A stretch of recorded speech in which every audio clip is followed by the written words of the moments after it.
Xem nạc lại lùng rôn chua tạc in du kịp Chuối nạc ri li ral ram a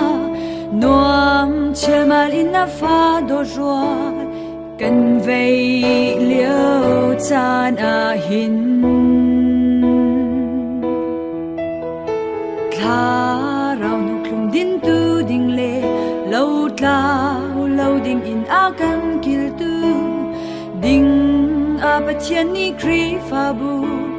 Klot chua nak a kan pe Am hum mi kri fa bu A thong mi kri fa bu Si ding in lam a kan Shuai tu boi pa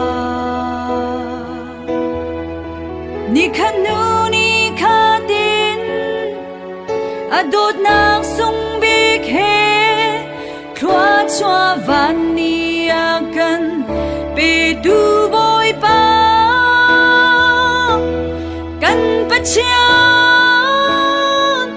Zu zung za li Upat nak sang Bi kan pek la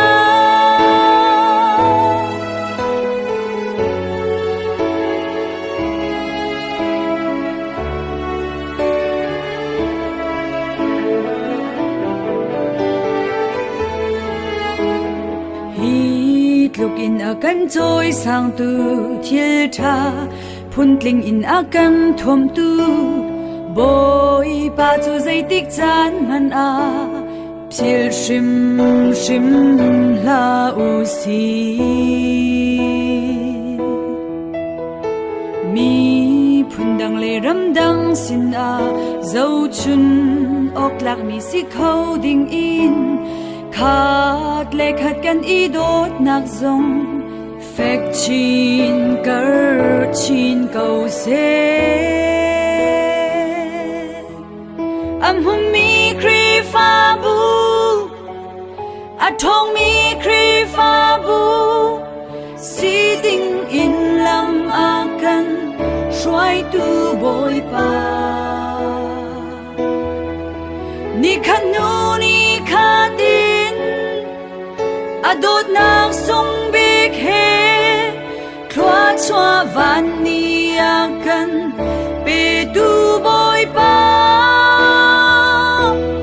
Kan pa chian Zu zung za li Upat nak sang Bi kan pek la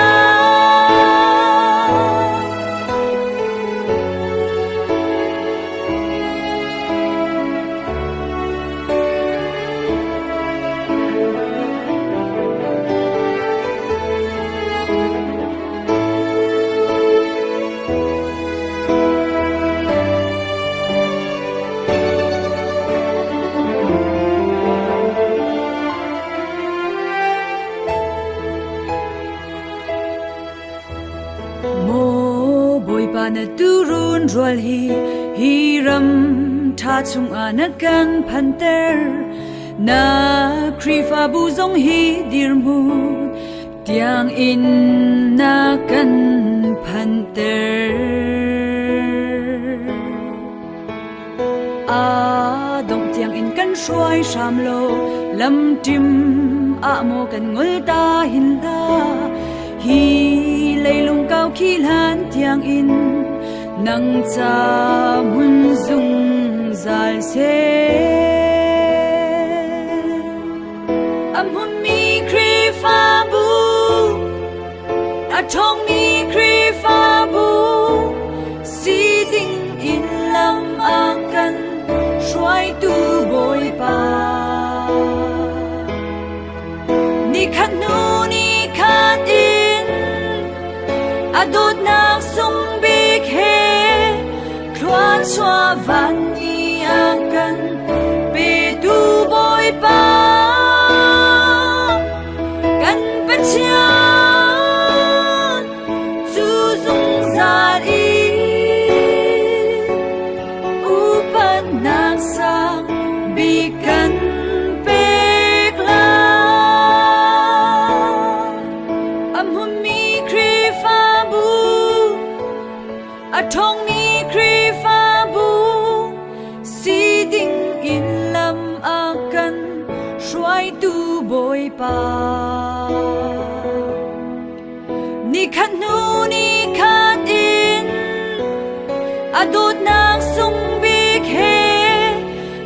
chua van ni a kan